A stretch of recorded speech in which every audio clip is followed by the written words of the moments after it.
The last time George M. Johnson joined us on the Velshi Band Book Club, it was to celebrate the 5th anniversary of All Boys Aren't Blue. So ahead of that appearance last spring, I gave the memoir a read for the 3rd time.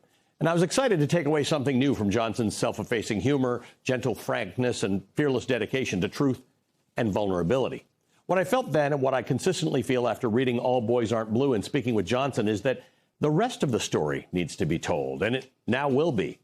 Soon, Johnson will pick up where All Boys Aren't Blue left off, sharing the rest of their remarkable life with readers in a memoir called And If I Die Before I Wake, which hits stores in November. Told over the course of 15 years, the book examines Johnson's life as an adult. And If I Die Before I Wake is uniquely current, equally a meditation on the state of America, the Trump administration, and internet virality, as it is on bravery, community, confronting crisis, and love. Quote, I will always have a relationship with every version of myself that I've been. The inner child, the teen who was lost, the wild young adult, the depressed 30-year-old, and more. You never just get rid of them. Despite the many deaths we will go through in life, each version learns something that makes it possible for me to be who I am today, end quote. Johnson's earlier work, All Boys Aren't Blue, is a character in and of itself. It made them massively successful, but also set an army of censors and book banners against them. Quote, making the decision to finally pick up where my debut memoir, All Boys Aren't Blue, left off was not an easy one. There is a true internal reckoning that comes with the question of how much of my life should I share with the world? But I realize, as I have with every book that I write, that not telling the story is a denial of what my true purpose here is, end quote. The two memoirs work perfectly in tandem, a salient examination of how the past may shape you, but does not define you. Johnson is as generous with his truth, with their truth as they ever were, touching on an HIV diagnosis, alcoholism, and even death. Quote, so as I lean on my grandmother's voice to guide me through the journey of writing down all the joy, pain, trauma, and triumph, as my body relives every moment, as the tears come down from the guilt or shame of rejoicing the survival of my circumstance of the past, I can hear her voice as clear as day singing. As I look back over my life and I think things over, I can truly say that I've been blessed. I have a testimony. Today is a special one. Author George M. Johnson is here with me in studio. But they're not just here to discuss the contents of their new memoir. George is debuting the book's front cover right here on the Velshi Band Book Club. There it is. You're seeing it for the first time ever. The cover art for And If I Die Before I Wake, a memoir, which comes out in November. George and I will discuss it after a quick commercial break. Thank you. The Velshi Band Book Club is back in a moment. Today's meeting of the Velshi Band Book Club is officially underway. I am joined by a great friend and founding member, literally, of the Velshi Band Book Club, George M. Johnson. They are the author of All Boys Aren't Blue. George's latest book, which we will discuss today, is And If I Die Before I Wake, a memoir, which comes out in November. George, it is great to have you back. Great to be back. I can't believe we've known each other for this long. Yes. The problem hasn't gone away. In the introduction, I read something, a passage from And If I Die Before I Wake. I want to read it again. I'll always have a relationship with every version of myself that I've been. The inner child, the teen who was lost, the wild young adult, the depressed 30-year-old, and more. You never just get rid of them. Despite the many deaths that we will go through in life, each version learns something that makes it possible for me to be who I am today. What a remarkable universal sentiment, right? This could literally apply to anybody who is watching this right now. Tell me about this.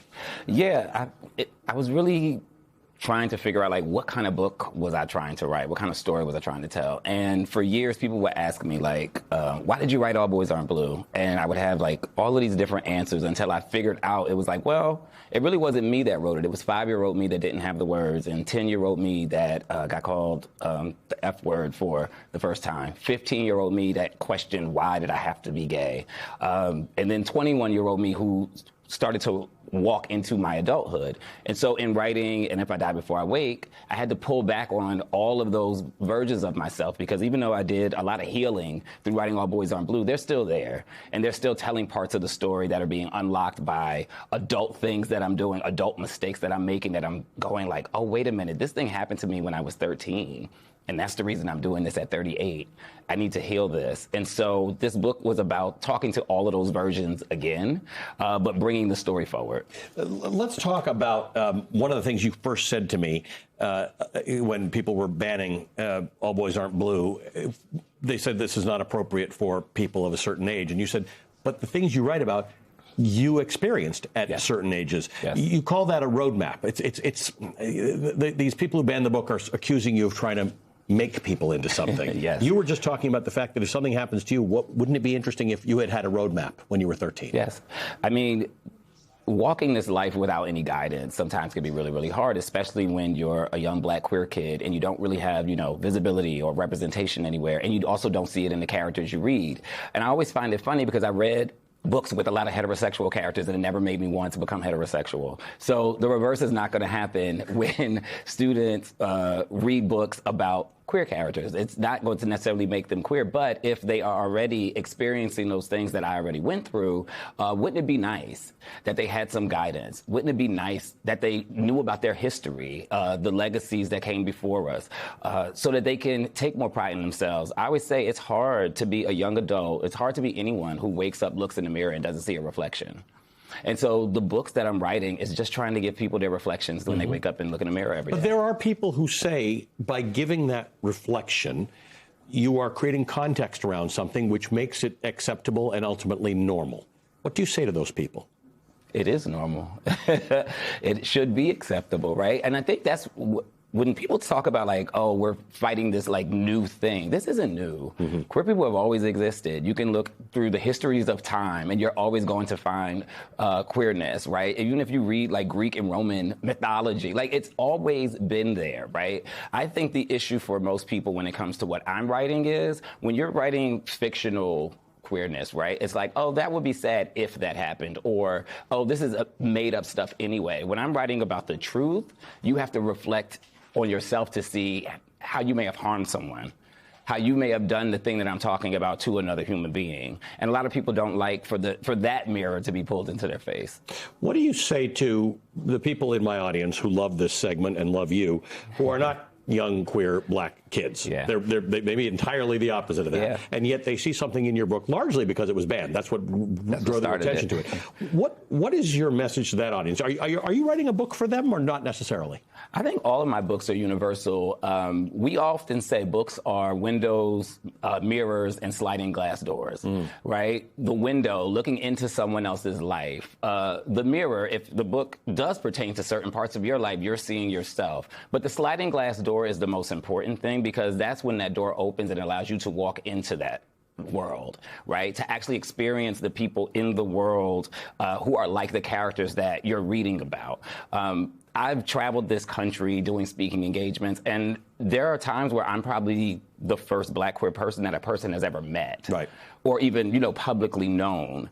And you see their whole demeanor change because they have been fed so much misinformation about me that I destroy that whole narrative.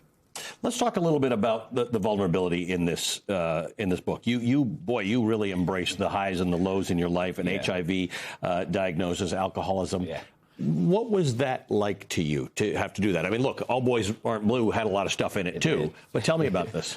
Yeah, it's always tough to self-reflect, right? But I watched how many lives have been helped, how many stories I've gotten. And I mean, to this day, I still am going to always get Instagram messages on social media about how the book like helped a person. But I mean, I've actually had someone come up to me at a book signing, fully masked, and say that I was contemplating suicide, and I read your book and sent you a message, and you hearted the message and sent me a really quick, nice message back, and that stopped me. Wow. Right? And so when you have those type of moments and experiences, as tough as it may be for me to have to go through this journey of like being that vulnerable with the world, I understand that my vulnerability helps people and that my vulnerability saves lives, and that's what the work that I'm on, purposely supposed to be doing. What does the title, "And If I Die Before I Wake," mean?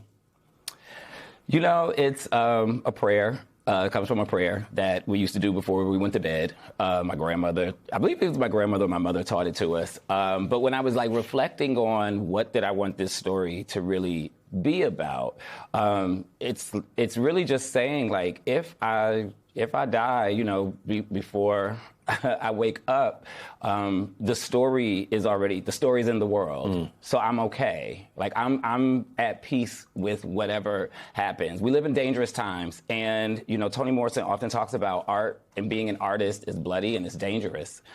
people, harm artists, attack artists all the time. We've watched it, right?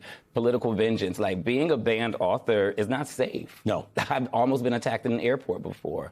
And so I think that's what I was saying. Like, and even with the quote, as I look back over my life and I think things over, I can truly say I've been blessed. I have a testimony, and this book is now my next testimony. You and I have talked over the years, though, about the one thing that might come of this book banning thing that's good, and that it has brought people into the political process who otherwise didn't think about the political process. They didn't think about their school library or their town library or their school board as being important or pivotal in their lives. Yeah. And it has politicized people. And I think that you can see a direct line from that to the protests that we see, to the people turning out to vote, to the involvement in these primaries that we're in.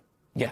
Local elections matter. Yeah. And I think people understand that now. And I think, we're starting to do a much better job in the media of showcasing like state house races, absolutely. Right? Like school boards that have completely flipped, like the school board in Bucks County, Pennsylvania, where my book was first ever banned, I think, flipping like totally all the way to the other side. Literally, the issue was book banning. Book banning, and those people, stood up and showed out. Yeah. And so I think this has made people a lot more aware and a lot more engaged. I think sometimes people think like, oh, the president is what is causing my street to have a pothole. Right. It's like, no, it's probably your mayor or your alderman or someone else that you actually don't know that you probably should know. And so I think book bans got to like the heart of community. Yeah. And then people started to actually notice who was running their community. Yes. And get involved and realize that they can make a difference. George, it is great to see you again. Thank you. We're going to make a regular thing out of this in a few years now. George M. Johnson is a great friend of our show and the founding member